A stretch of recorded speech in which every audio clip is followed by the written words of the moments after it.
দেখুন আমাদের তরকারি হবে আজকে ইলিশ মাছের মাথা দিয়ে কচুর শাক। আপনাদের দাদা বাচ্ছে নিয়ে এলো আমাদের এখান থেকেই।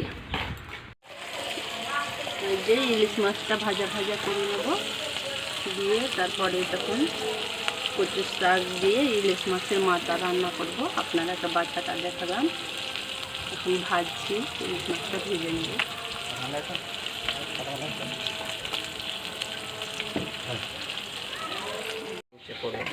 কোনটা তুলে স্যার?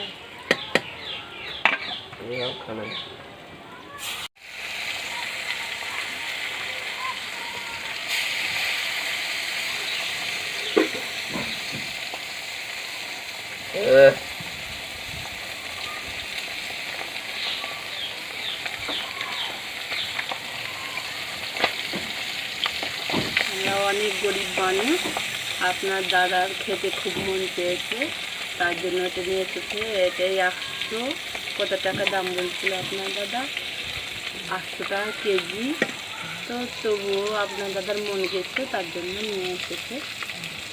তো দেখুন বন্ধুরা, আপনারা কখনো রাগ হলে স্বামীর ঘর ছেড়ে যাবেন না। স্বামীর ঘরে নিজের মন মতন রান্না করে খেতে পারবেন। আর সরি বন্ধুরাকে বলছি না, দিদিরাকে, দিদিরাকে, খালারাকে, মাসিরাকে বলছি যে স্বামীর ঘর ছেড়ে যাবেন না কখনো রাগ হলে।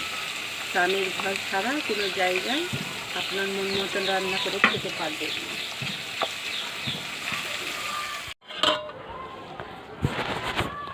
এই যে ইলিশ মাছটা ভাজা হয়ে গেল, আবার কচুটা এই যে সিদ্ধ করতে দিয়ে দিয়েছি।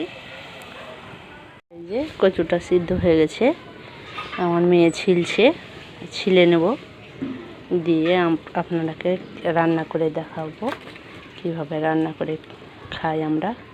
এইভাবে রান্না করে খেয়ে দেখবেন, আমি দেখাচ্ছি। এই যে দেখুন, আপনাদেরকে রান্নাটা দেখাতে পারলাম না। এই যে তেল করেছিলাম, ইলিশ মাছের তেল করেছিলাম। এখানে ভর্তা, এটা মাথা দিয়ে করেছিলাম কচুর শাক, আর এটা ভর্তা করেছি। আর এই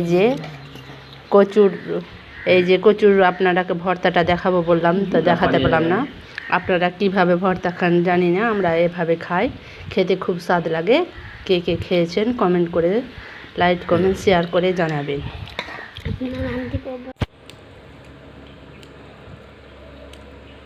লেবুটা চেপে নিলাম।